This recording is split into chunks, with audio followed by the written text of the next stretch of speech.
Hi everyone. So ഇന്ന് big boss Malayalam season 7 day 5. ഒരു quick overview. The day started with great music. അതിലെല്ലാവരും dance വെച്ചിട്ട് തുടങ്ങി. രാവിലെ തന്നെ ഒരു പാട്ടും കേട്ടു. അതിനൊരു വലിയ ഡാൻസ് അറിയില്ലെങ്കിൽ ജസ്റ്റ് സിമ്പിൾ മൂവ്സ് ഇട്ടിട്ട് ഒരു ഡേ സ്റ്റാർട്ട് ചെയ്യാന്ന് വെച്ച് കഴിഞ്ഞാൽ it's feel so good and energetic. നല്ല രസമാണ് അതിലെ. ആക്ച്വലി അത് നല്ലൊരു കൺസെപ്റ്റാണ് ബിഗ് ബോസ് എല്ലാ ഷോയിലും ചെയ്യണത്. ഇറ്റ്സ് റിയലി ഒരു മൈൻഡ് വല്ലാണ്ട് ഒരു റിലാക്സ് ആവുകയും ചെയ്യും. So coming back to big boss, morning തന്നെ അറൌണ്ട് 8-8:30 റെയ്നു വേഴ്സസ് അനീഷിന്റെ ഒരു കോൺവെർസേഷൻ നടക്കുന്നതായിരുന്നു. അത് മെയിൻലി അനീഷ് പറയുന്നത് എന്ന് പറഞ്ഞാൽ കണ്ണടച്ചു എന്നല്ല പറയുന്നത്. പക്ഷെ റിനു വാസ് നോട്ട് അക്സെപ്റ്റിങ് ഇറ്റ്. അങ്ങനെ കണ്ണടച്ചിട്ടുണ്ടായിരുന്നെങ്കിൽ അവിടെ ഡോഗ് ബാർക്ക് കഴിക്കുമായിരുന്നു. ബട്ട് ബാർക്കൊന്നും ചെയ്തിട്ടില്ല. But Aneesh was consistently saying that Reenu കണ്ണടച്ചു. അതിനെ തുടർന്നുണ്ടായിരുന്ന കോൺവെർസേഷൻ വലിച്ച് നീട്ടി ഏകദേശം 1-2 hours ഉണ്ടായിരുന്നു. അവസാനം എന്തൊക്കെ പറഞ്ഞിട്ടുണ്ടായിരുന്നു, ആരാണ് സുധി എന്തൊക്കെ. അപ്പോൾ ഇറ്റ്സ് ജസ്റ്റ് അൺവാണ്ടഡ് ആയിട്ടുള്ള ഒരു ക്ലാഷ് ആയിരുന്നു അത്. അതിലൊന്നും പ്രത്യേകിച്ച് എന്തോ ജസ്റ്റ് എവ്രി വൺ ഈസ് ഭയങ്കര ബാഡ്ലി ഒരു ചെറിയ സംഭവം ഉണ്ടായിട്ട് badly waiting for content screen സ്പേസിന് വേണ്ടിയിട്ട്. അത്ര എനിക്ക് തോന്നിയിട്ടുള്ളൂ, വേറെ ഒന്നും തോന്നിയിട്ടില്ല. ഡേ 5 കഴിഞ്ഞാലും റേണു കംപ്ലീറ്റ്ലി സൈലന്റ് ആണ്, ഒരു ഇൻവോൾവ്മെന്റ് ഇല്ല. I still don't know why she got selected for big boss season 7. ഒരു പാർഷ്യാലിറ്റി ഇല്ല. I'm still asking. Involvement ഇല്ല, ഗെയിം പ്ലാൻ ഇല്ല, ടാക്ടിക്സ് ഇല്ല, ഒന്നുമില്ല. But she got selected for season 7. What was the reason behind it? I still don't no.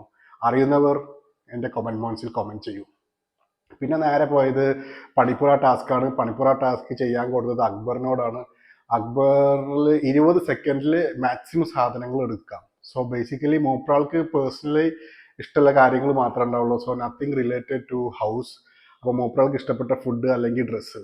So 20 second കൊടുത്തിട്ട് മൂപ്പറാൾ 10 സെക്കൻഡിൽ തന്നെ എല്ലാ ഗിഫ്റ്റ് ബോക്സ് എടുത്തു. അതിൽ എത്ര കൊണ്ട് പോയിന്റ് അച്ചീവ് ചെയ്യാൻ പാടില്ല. സോ അത്രയും പോയിന്റ് അച്ചീവ് ചെയ്ത കാരണം അതൊക്കെ തിരിച്ചു വെക്കേണ്ടി വന്നു. സോ ഇവിടെ എന്താ കണ്ടതെന്ന് വെച്ച് കഴിഞ്ഞാൽ, ഒരു ഗുഡ് ലീഡർ എന്ന് പറഞ്ഞു കഴിഞ്ഞാൽ ടീമിന് വേണ്ടിയിട്ട് സപ്പോർട്ട് ചെയ്യുന്ന ഒരാളായിരിക്കണം ഒരു ഗുഡ് ലീഡർ. ഇവിടുത്തെ ക്യാപ്റ്റൻ അനീഷ് ക്വൈറ്റ് സെൽഫിഷ്. വെറും കോണ്ടന്റ്, മൂപ്പറുള്ള സെൽഫിഷ്നെസ്സിന് വേണ്ടി മാത്രം നടക്കുന്ന ആളാണ്. ഈ ഒരു ഷോയിൽ എന്ന് പറഞ്ഞു കഴിഞ്ഞാൽ ഇതുവരെ ഡേ 5 എനിക്ക് ഭയങ്കര ഇറിറ്റേറ്റഡ് ആയിട്ട് തോന്നിയിട്ടുള്ള ഒരു കോണ്ടസ്റ്റന്റ് അനീഷാണ്. ഈ സ്ട്രാറ്റജി ഇനി കണ്ടിന്യൂ ചെയ്യരുതാണ് ഞാൻ പറയുന്നത്. കാരണം it's quite very very very very irritating. എനിക്കിത് എന്തോ ഭയങ്കര ഇറിറ്റേറ്റിംഗ് ആയി തോന്നുന്നു. ടീം വർക്ക് ആയിട്ട് കളിക്കണം. ബട്ട് യാ, നമ്മൾ ഒരു വിന്നർ ഉണ്ടാവുള്ളൂ. ബട്ട് സ്റ്റിൽ ഒരു ക്യാപ്റ്റൻ എന്നൊരു മെറ്റീരിയൽ എന്ന് പറഞ്ഞു കഴിഞ്ഞാൽ ടീമിനെ നോക്കി അവരുടെ കാര്യങ്ങളൊക്കെ നോക്കി ചെയ്യുന്ന ഒരു സംഭവമാണ് ഒരു ലീഡർ, ഗുഡ് ലീഡർ. ഇത് ഗുഡ് ലീഡർ അല്ല. ഇറ്റ്സ് ലൈക്ക് എന്താ പറയാ, ജസ്റ്റ് മൂപ്പറാള ഇതിന് വേണ്ടിയിട്ട് മാത്രം ചെയ്യുന്ന ഒരു ക്യാപ്റ്റൻ. ഗുഡ് ഫോർ ഹൗസിന് വേണ്ടിയിട്ട് ഒന്നും ചെയ്യാത്ത ഒരു ക്യാപ്റ്റൻ ആയിട്ടാണ് എനിക്ക് അനീഷിനെ തോന്നിയിട്ടുള്ളത്. അത് കഴിഞ്ഞിട്ട് പിന്നെ നടന്നതെന്ന് പറഞ്ഞു കഴിഞ്ഞാൽ ക്യാപ്റ്റൻ ടാസ്ക് ആണ്. അല്ല, ക്യാപ്റ്റൻ ടാസ്കിനാട്ടി മുന്നേ മറ്റേ ബെഡ്റൂമിൽ വെച്ചിട്ട് അനുമോൾ വേഴ്സസ് ആര്യൻ കോൺവെർസേഷൻ ഉണ്ടായിരുന്നു. ജസ്റ്റ് ബേസ്ഡ് ഓൺ എന്തോ ഒരു ആക്ഷൻ, ഒരു ഫിംഗർ എന്തോ കാണിച്ചു ആര്യൻ. അതിന്റെ ബേസ് ചെയ്തിട്ട് അനുമോൾ ആര്യൻ ഒരു കോൺവെർസേഷൻ നടന്നു. അതിലത്തെ ആര്യൻ എന്താ ചെയ്തതെന്ന് വെച്ച് കഴിഞ്ഞാൽ അതിപ്പോ ഈ ഫിംഗർ ആയാലും ഏത് ഫിംഗർ ആയാലും അർത്ഥം ഒന്ന് എന്താ മൂപ്പറുകൾ ഉദ്ദേശിച്ചതെന്ന് പറഞ്ഞാൽ അത് തന്നെ ആയിരിക്കും. സോ ആ ഒരു ഫിംഗറിന്റെ എന്താ പറയാ, ആ ഒരു അങ്ങനെ കാണിക്കേണ്ട ഒരു ആവശ്യം ഉണ്ടായിരുന്നില്ല. അതിന്റെ ഉദ്ദേശം എന്താണെന്ന് എല്ലാവർക്കും അറിയാം. ബട്ട് അത് ഫിംഗർ മാറിപ്പോയത് അതിന്റെ ഉദ്ദേശം മാറുന്നില്ല. നിങ്ങൾ ആ ഒരു ഫിംഗർ കാണിച്ചത് കൊണ്ട് നിങ്ങൾ ഉദ്ദേശിച്ചതും സെയിം തന്നെയാണെന്ന് കാണുന്ന ഓഡിയൻസിനെ അറിയാം, എനിക്ക് മനസ്സിലാക്കുന്നത്. But that was really not needed and it is ഇങ്ങനത്തെ വലിയൊരു റിയാലിറ്റി ഷോയിൽ അതിന്റെ ആവശ്യം ഉണ്ടായിരുന്നില്ല. മൂപ്പറുള്ള ഒരു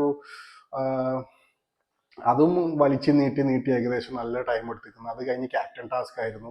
ക്യാപ്റ്റൻ ടാസ്കിൽ ഓരോ ഹൗസ് മേറ്റ്സും രണ്ടാൾക്കാരെ വെച്ച് സെലക്ട് ചെയ്യണം. അതിൽ റീസൺസ് പറയണം. എന്നിട്ട് ഏറ്റവും കൂടുതൽ അല്ല, രണ്ടാൾക്കാർ ഓക്കെ. അവസാനം 3 ടോപ്പ് 3 ആൾക്കാർ വന്നു. ക്യാപ്റ്റൻ ടാസ്കിലോട്ട് കളിച്ചത് ഒന്ന് ഡോക്ടർ ബിനി, പിന്നെ Abhishree and Shanavas. Finally task എന്താണെന്ന് വെച്ച് കഴിഞ്ഞാൽ 3 പേരെ ഫോട്ടോ ഉണ്ടാവും. എന്നിട്ട് പോടി ഇങ്ങനെ കറങ്ങും. അതിൽ അടിച്ച് താഴത്ത് വീണ ഫോട്ടോ അവരാണ് വിന്നർ ആവുക. അതിൽ ഷാനവാസിന്റെ ഫോട്ടോ ആണ് താഴത്ത് വീണത്. സോ ഷാനവാസ് ആണ് നെക്സ്റ്റ് വീക്കിലത്തെ ഹൗസിന്റെ ക്യാപ്റ്റൻ.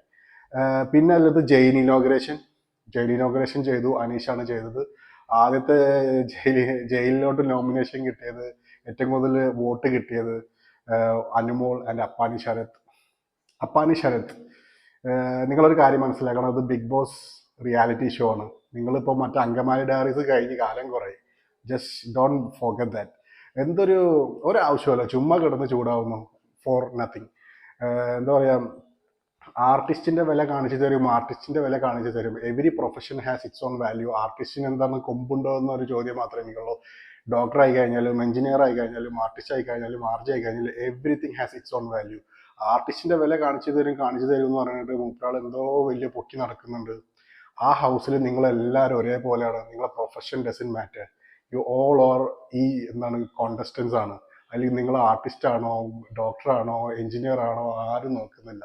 അവസാന 100th ഡേയിൽ ഒരു വിന്നർ ഉണ്ടാവുള്ളൂ. അതിൽ not based on profession, based on your play, based on your mind game, based on everything വിന്നറിന് എന്താണ് അനൗൺസ് ചെയ്യാം. സോ ജയിലിൽ ഇനോഗ്രേഷൻ കഴിഞ്ഞു. ജയിലിലോട്ട് അവർ രണ്ടാളും കയറി. സോ അഗെയിൻ അനീഷ് എന്തോ പറഞ്ഞു, അതിൽ ചൊല്ലിയിടത്തില്ല തർക്കമായി. ലൈക്ക് സ്ത്രീ എന്താണ് ടീനേജ് സ്ത്രീകളെ എന്താണ് നല്ലപോലെ പറഞ്ഞില്ല എന്നൊക്കെ എനിക്ക് അതിൻ്റെ ഒരു ഒന്നും മനസ്സിലായിട്ടില്ല. കണ്ടുകൊണ്ടിരിക്കുമ്പോൾ എനിക്ക് വളരെ ബ്ലാങ്ക് ആയിരുന്നു. വളരെ ഒരു ബോറിംഗ് ആയിട്ടുള്ള ഒരു ഡേ ആയിരുന്നു ഡേ 5. വലിയ സംഭവങ്ങളും കാര്യങ്ങളൊന്നും ഉണ്ടായിരുന്നില്ല. പിന്നെ അതിൻ്റെ ഇടയ്ക്ക് Nevin versus Binsy. Still don't know why the fort. Still I don't have. കണ്ടുകൊണ്ടിരിക്കുമ്പോൾ എനിക്ക് പ്രത്യേകിച്ച് റീസണൊന്നും തോന്നിയില്ല. അത് അത്രയും റേസ് ചെയ്ത് വോയിസ് ചെയ്ത് അത്രയും വലിയ ടൈം എടുക്കേണ്ട ആവശ്യം ഉണ്ടായിരുന്നില്ല. നെവിൻ ആയാലും ബിൻസി ആയി കഴിഞ്ഞാലും. പിന്നെ ഇവിടെ എന്ന് പറഞ്ഞു കഴിഞ്ഞാൽ ഡോ ഡാ ഡി ഡോ എന്നൊക്കെ പറഞ്ഞിട്ട് വിളിച്ചു കഴിഞ്ഞാൽ നേരെ നിന്റെ വീട്ടിലുള്ള ആൾക്കാരെ പോയി വിളിക്കും. അതിനൊന്നും പറയാനില്ല. അവരേതായിട്ടുള്ള അവർക്ക് എന്ത്, ഇപ്പൊ ഒരാളെ ഡാന്ന് വിളിക്കാം, ആ സെയിം ആൾക്ക് തിരിച്ച് ഡി എന്ന് വിളിക്കാം. അപ്പോൾ ഒരാളെ വിളിക്കുമ്പോൾ അവര് നേരെ വീട്ടിലുള്ള ആളെ വിളിക്കാൻ പറയും. ഈ സെയിം ആള് തന്നെ കുറച്ച് കഴിഞ്ഞ് വേറെ ആളെ ആ സംഭവം ഡാ ഡി അല്ലെങ്കിൽ കോമാളി ജോക്കർ എന്നൊക്കെ വിളിക്കും. എന്തോ day 5 was so boring actually. വലിയ കോണ്ടന്റ് ഒന്നും ഉണ്ടായിരുന്നില്ല, ബട്ട് ഗുഡ് ടാസ്ക് ഉണ്ടായിരുന്നു. ക്യാപ്റ്റൻസി ആയി കഴിഞ്ഞാൽ നെക്സ്റ്റ് ക്യാപ്റ്റൻ, നെക്സ്റ്റ് പിന്നെ ജയിലത്തെ, ദാറ്റ് വാസ് ഇൻട്രസ്റ്റിംഗ്. ബാക്കി ഓവറോൾ ഒരു ബോറിംഗ് ഡേ ആയിരുന്നു day 5 for me. That's it. അപ്പോൾ ഡേ 6 ഇനി വീക്കെൻഡാണ്. ലാലേട്ടൻ വരുന്നുണ്ട്. ആരാണ് എവിക്റ്റ് ചെയ്യാൻ പോകണമെന്ന് കണ്ടറിയണം. Vote for the right person, right കോണ്ടസ്റ്റന്റിനെ ഡേ 100 വരെ നിലനിർത്താൻ നോക്കുക. സേഫ് ഗെയിമേഴ്സിനെ ഇവിടെ വെക്കരുത്. വോട്ട് ചെയ്യാണ്ടിരിക്കുക സേഫ് ഗെയിമേഴ്സിന്. അങ്ങനെ വോട്ട് ചെയ്ത് കഴിഞ്ഞാൽ നല്ലൊരു കോമ്പറ്റീഷൻ നമുക്ക് കാണാൻ പറ്റില്ല. That's it.